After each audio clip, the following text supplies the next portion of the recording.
Hi, welcome to Revive Ministries Podcast. This month we are discussing securing our value regarding wellness.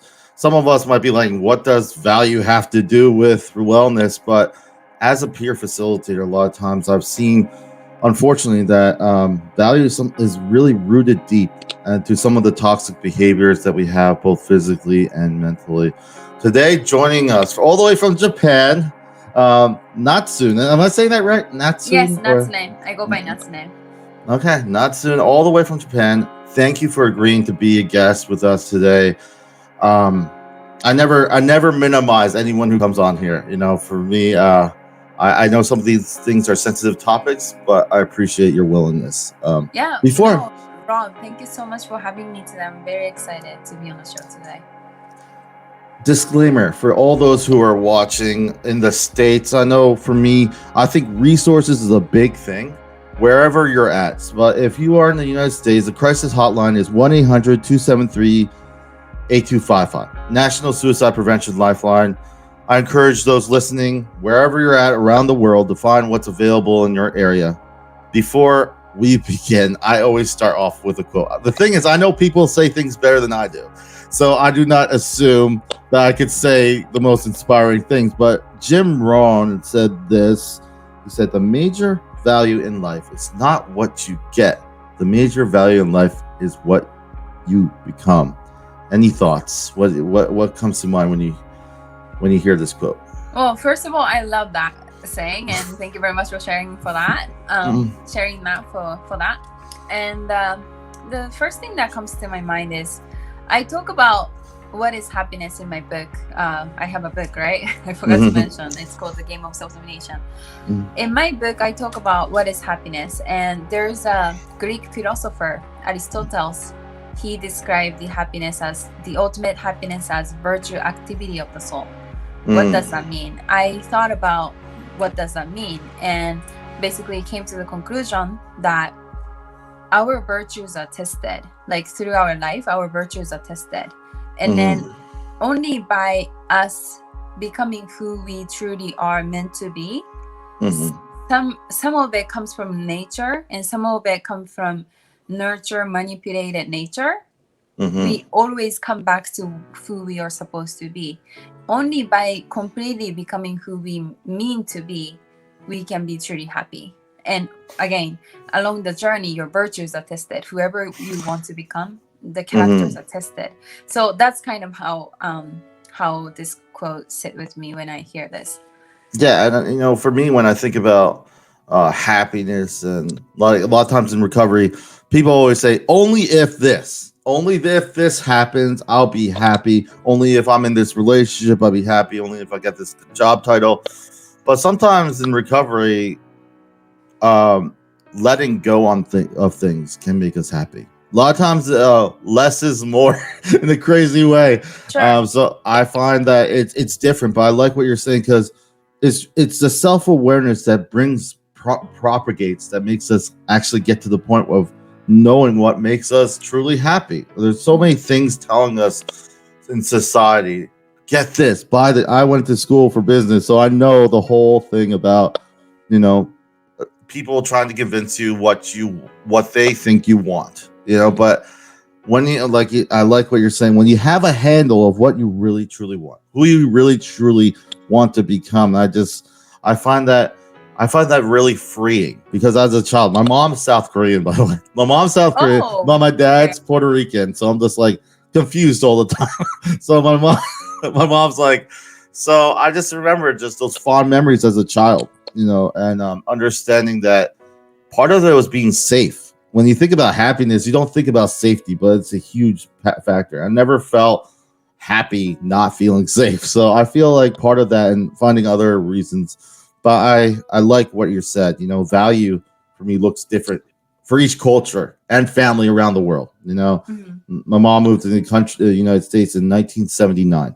My brother was not around there, and I was born early 80s. But it was a new world for her. But value looks different, But however, what's similar, sadly enough, cross cultures I've seen is loss and pain, shame. All this stuff seems to be easier to kind of understand better versus how we value ourselves, how we how we manage our time and urgency. And I thought it's not always the same, but I think pain, there's a lot more there's a lot more sad songs that do well than happy ones, and it's kind of telling of how we are. I want to ask you this question. Sorry. Value in overall wellness is extremely important, I have found. What ways in your experience has value been a positive step forward in recovery or healing or whatever you want to call it? How has value played a part in that? So I think it comes back to the question of like self-love, like self-value. Yeah. And I think I'm not sure necessarily if it's a negative thing or positive thing, but I think one thing I can for sure say is I feel like I don't predicate on my value on other people's opinion. I don't predicate on how I'm wanted directly equal to value, because most importantly, I'm willing, myself, I'm willing the biggest cheerleader of my life, of me. I'm willing to be there for me. Like when when everybody's giving shit on me, when nobody's believing in me, when everybody is mean to me, I'm gonna make sure I'm gonna be there for myself. And that's a courage, that's a willingness that I have, that I promise to myself. That's a dedication I have toward myself. And that comes from like love, that comes from self-love, self-value. And I think the reason I guess we kind of look at it as like scarcity is because we tend to predicate on like our value in relation to how you can prove yourself to others. Yeah. And like you said, like only you have the approval of someone else, then you can finally be happy. Like it doesn't work like that. I think it has to start from like you have to be willing to be there for yourself when you're so broken, when you're so imperfect. And guess what? Every motherfuckers out there are imperfect. Like no one's perfect. Exactly. So that's kind of how I put it. I was thinking when you were talking, I was thinking of this quote from Bruce Lee. He says, "I'm not in this world to live up to your expectations. You're not in this world to live up to mine." And a lot of times we put like a lot of value. I remember this one comedian. I laugh. He said he has a Jewish wife, and he said his wife used to get so she gets just done with it because he's like the mayor of nothing. He'll be around the time. He wants everyone to like him. So nervous, but unfortunately, sadly enough, a lot of us get that way sometimes. You know, in various facts. I want to be like. We kind of connect being happy as everyone liking us, and that's not how it works. And we just kind of get confused because the fact is, not everyone's gonna like us, and that's not our job. And like Bruce Lee says, it's not our expectations to live up to your expectations or mine or me to live up to. So with all that confusing thought and all those kind of contradicting things, I feel letting go and understanding what are your priorities at your lowest point. I think sometimes it could be an opportunity. There was one person from my church, this old church lady said to me, I remember it was really funny. She said, people are either blessings or lessons. I thought that was interesting because that goes with anything. Like a situation, hindsight, you'll be like, oh my gosh, this is horrible. But it could be also a great lesson. Sometimes we shortchange it and we just like to make like big statements, black and white statements. This relationship was bad. This whole experience was bad. That's simple. But when you dive deeper, you could find out a little bit more about yourself. Sorry about that. I want to ask you this. In what ways has value been used in a negative way? That's probably going to be easier, at least for me. Like people try to predicate that, this is what's valuable. You'll be valuable if you get this, or if you do these things. But I don't know. It's cumbersome, and depending on the culture and family dynamic, it could be one of the most hindrance things. Like my mom loves me, but if she's all surrounded by fear, like a lot of us are with 2020, all her advice will be predicated or consumed by fear. So I was like, if I want a fear response or fear kind of answer, I love my mom. There's nothing, but you got to understand where the source is. You know what I mean? So that's where What's your take on this whole idea of how value could, like anything, could be used negatively? What have you seen? Right. So I am so like happy that you brought it up in the way you did, because I think it's also a conscious choice, because we're constantly surrounded by it, and I do definitely feel that as well, like in my surroundings sometimes. But you know, when I hear this, like probably the closest experience I can bring up is haters, like when I face haters. But other than that, I'm so far away from it, not by nature, but by training. Like I try to stay away from it, and it's under control. People can choose to stay away from it. But what I want to say about the haters, for example, like I think, you know, when I think about, for example, situation when I face rejections, failure, just embarrassing, like just failures, right? Like rejections from others. And I kind of approach it from how I manage my business. So social media hating is nothing compared to what I have to face as a level of rejection with my business. Like it's not as serious in the social media site, right? What does that mean? It means that I just don't have any choice. Like I can do well, I can cry, I can be all sad, cry, victim about something that happened done by someone else, which is completely out of my control. People can think whatever the way they can think, but in the same way, I can also think whatever the way I can fucking think. Like I fucking want to think. So whatever you say doesn't have to belong to me, because I have my own perspective. And as long as I don't like attack you with your perspective, as long as I don't break you with the intention of like just dragging you down, I really don't want to let anyone to come in with shoes on to my territory. Like you can think all you want, but I have my own opinion, and stay the fucking like side of your side.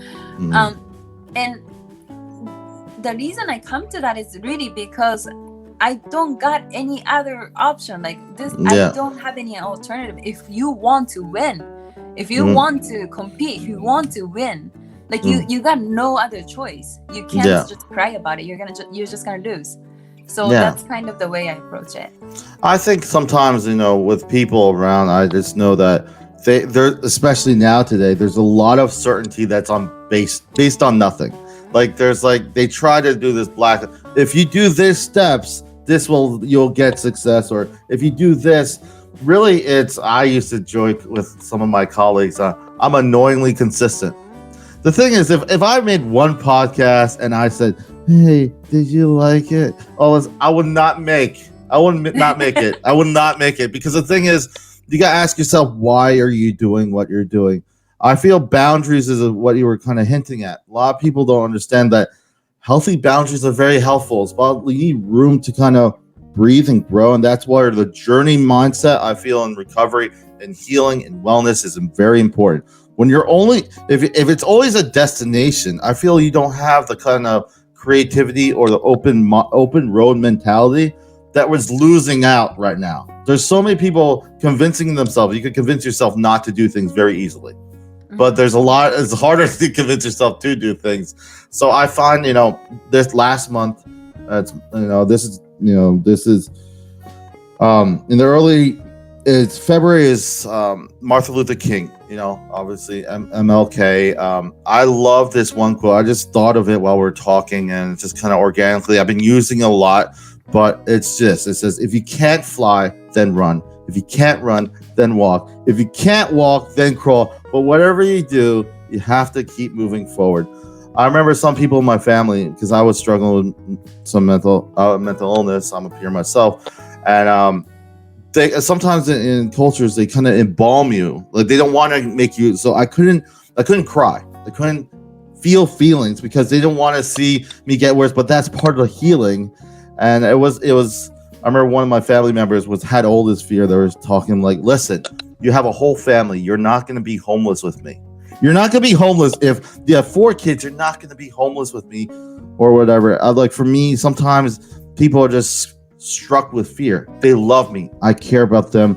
I will never say how much I would say how grateful I am during my life, but you kind of have to put boundaries, like you're saying, because at the end of the day, I just got married last year, 2020 married, and for me, I had to. You have to be like, I used to tell my wife, like, we're on the same boat.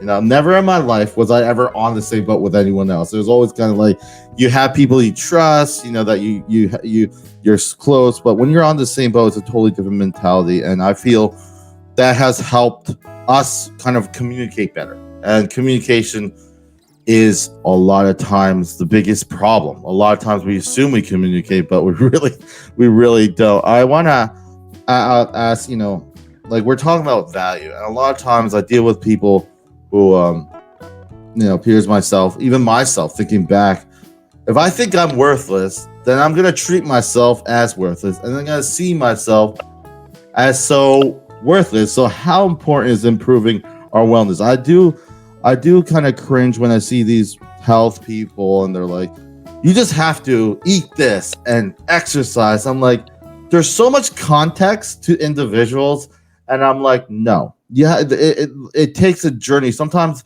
I see amazing things happen when people start feeling like they're valued and they start taking care of themselves, because in the roots, it's not something that you're doing on the surface, when they've actually, and it's even better when it's not attached to someone else. You see that, if like you can have a good relationship, a good friendship, maybe a good romantic relationship, but what happens when that doesn't work out? What happens when you fight? Well, you get to just throw it out the window. But the thing is, when you can actually say to yourself, yes, I am valued. If I make a mistake, doesn't mean my value lessens. And I think one person told me, one of my mentors, and also some other people, that there's a difference between shame and guilt. Guilt is accountability. I made a mistake. I want to see what steps I can. Shame is like, I messed up, so does my value go down. And if you go down that tricky slope, you can see yourself getting very low, and it looks different for everyone. I want to ask you a question. I know I would like you to ask you to share with us some stories of value that maybe those people are listening that might have played a part, or has played a part in how you see your own value. I know we've been talking about this thread this whole time, but I do like to see different perspectives. A lot of people in the United States or wherever, they have their own bubble. They're like, my town is everything. Like, but there's more out there, and I feel it's important to see that. So, right. So what do I think? I guess I think the only kind of story I can share relating to this, because of how I train my brain. Yeah. I would have to go with haters. I would have to go with because other times I stay away from questioning my body from anything really. But the haters, like, no matter who you are, what kind of person, like how much achievement you have, like whoever you are, if someone else comes at you and say something harmful, like you would feel something, right? Oh yeah. So I do feel something. So what does that mean? But the second part is and how it played a part on how you see yourself, your own body, right? Yeah. And I guess that's the part where, once again, I'm a business oriented person. Yeah. So my thing is I look for, I guess, customer feedback, but I'm not looking for any opinion. I didn't fucking ask you for your fucking opinion. You can have your opinion all you want. I don't care whatever you think. At the same time, I can have my own opinion. I can be who I am. In the same way, you can be who you are, whoever you want to be. Yeah. And so that means that when I get haters, I'm talking about complete nonsense haters, hating for no reason. I don't reflect anything on me. I reflect on them. It's on them. And I don't even try to engage them, but I also don't block them. Because I feel it's also testing how strong I am. Anyway, coming back to a little bit earlier point, is that basically if I get hates, I look for market research opportunity. I look for feedback. Is there actual something that I need to look into? If I get the same kind of feedback over and over across different kinds of demographics. Yeah. Then I would have to like kind of try to go into looking into it. But I'm talking about not the fundamental or like my opinion feedback. No. Like that's just the difference in opinion. What I'm talking about here is more like a convenience matter, for example. Yeah. Like if someone says like, this should have been, this way, it would have been easier for us to understand. Something like that. Then I would think, oh yeah, okay, let's take that as feedback. But I mean, there's nothing wrong with being who you want to be and expressing your, like, it's a freedom of speech. Exactly. So that's kind of how I approach. I think like a lot, sometimes there's old saying, hurt people. And like, I'm not, haters, I know, as you described, they are sometimes extremely hurt, not justifying what they're doing at all, but I'm just saying, but the one thing that can be frustrating is there's no buy-in with them. They're not like a part of it. They're just saying things to because, and you could say that about anyone who's abuser or anyone like that. Like, I know someone who like domestic violence, right? A guy could have a horrible childhood, but doesn't justify him hitting his wife or his girlfriend. And but at the same time, it gets so tricky because relationships are not finite. They're not like just there's no equation that I could say, okay, this is what I'm gonna do with my wife for the we are dynamic people. We're dynamic people. That means we change all the time. We keep changing. The one constant in life is change. So I feel like for those haters, setting the boundaries like you're doing, understanding, especially when you're doing something, when you're putting yourself out there, you can't be the mayor of nothing. You can't be wondering if everyone likes you. And like, it's good that you know what feedbacks is actually gonna be useful, not just I don't like you, you're dumb. It's like, okay, why am I even looking at this? But the thing is, when I look at that, because I'm a church leader and I hear a lot of different kind of conversations, and some of them can be sad, and some of them can be very toxic. But understand, I try to, for me, understand. That's like you don't block them. I kind of like, it's for me. I understand human nature, and human nature in the sense is severely selfish. We are severely selfish people, and I have to say weak. I think the cause of that is really just us being weak, and I agree with you. Go ahead. Sorry. Yeah. So weak. And then I think one thing I wanted to add real quick is that this is it. Like, this is the importance of like mindset building. Yeah. Have you watched the show Criminal Minds?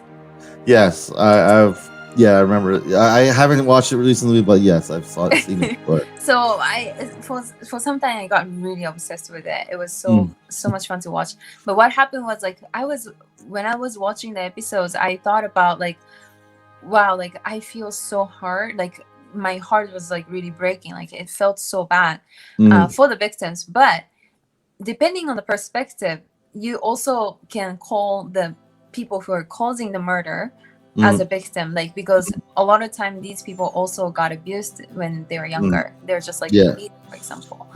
And like that's it. Like mindset building is not nice to have. Mindset building, people trying to be better, people trying to be stronger, people never giving up on becoming better everyday basis. That's like Criminal Minds is why it matters. Like if each of us is strong, wanting to be strong, striving our best to be the best and the strongest, like accountability, each one of us having that, then even the crime, maybe some of them we could even save. So when we talk about the importance of mindset, like it gets talked about a lot, and sometimes it feels like, people who are cynical, people who are negative would just quote us and be like, oh, it's one of those or whatever, right? But dude, like it's fucking important. Like the alternative is Criminal Minds. Like it's not even nice to have. Like shit actually happens when people are weak. Like, it's exaggerated version of hater. Sorry. No, it's true. But I also want to add to that is that There was a discussion. I was in the military 2000, 2004. I was in Oh, the U.S. Air nice. Force. And one of the things that was big topic in the United States was, and I don't get political at all, but it was about torture, whether it was acceptable. And the thing is, like, people don't really realize. I read Viktor Frankl, and that guy, he was a doctor in Auschwitz, and he was a psychiatrist, and he was one of the Jews. And one of the things he said that was monumental in my recovery was, when you know the why in your life, the how gets bearable. Like he said, people who don't have hope, and in those concentration camps, didn't make it. He kind of lamented how purpose is so important. Why am I saying this? Because when you talk about torture, people think about the person who's a victim, right? Obviously, right? But the torturer gets affected too. The dehumanization that we try to do with each other affects each individual. Guys who like check off their belts how many women they slept with, it dehumanizes their relationships. It affects them as much as the individual that's affected by it. So I feel the dehumanization and how we view, and we're going back, like we're reaching back as we wrap up. As a child, we want to be safe. As a child, I just remember fond memories of my mom and the family unit. And a lot of times we try to get so much other stuff that are not what makes us happy. I feel when it comes to these haters, these toxic people, these people who hurt us, it kind of like when we were what I read from before, like there's a fight or flight response. Martin Luther King kind of addresses this, and he says we just have to constantly move forward. I love this quote. But in NAMI, I'm a facilitator. The last thing we say in the support, because we're so bad at supporting each other, there's a principle of support that kind of help us know how to support each other. One of the things is we don't look at anyone's pain as less than our own. And another thing that we say is we never give up hope. That was the last thing we say, because there's seasons of life. I just got married. There's seasons of recoveries. There's seasons of pain, seasons of healing. My friend just lost his father on Christmas Day, and it was really hard for him. And so for me, I think understanding that you can set boundaries, your value doesn't have to be dictated by anyone else. Understanding that life is always changing, but it's a dynamic approach we have to go through, and also a journey mentality, because destinations change. I don't like the GPS sometimes. Sometimes I go with my wife and like, no GPS. We're just going. Like, it's funny because we have all these signs. We don't even look at them. We just look at the GPS telling us what to do. And sometimes we do that too much in our own personal lives. I want to ask you real quick as we wrap up. I think it's If I ask you something you would like to share, or just, it doesn't have to be that someone listening and struggling with value, like maybe they have a lot of insight. I've seen people very intelligent, very capable, but because they're stunted, because they're like this value, they're too afraid to make that step forward. And obviously everyone's journey is different, but what has helped you that may help someone listening today? Anything you want to wrap up with?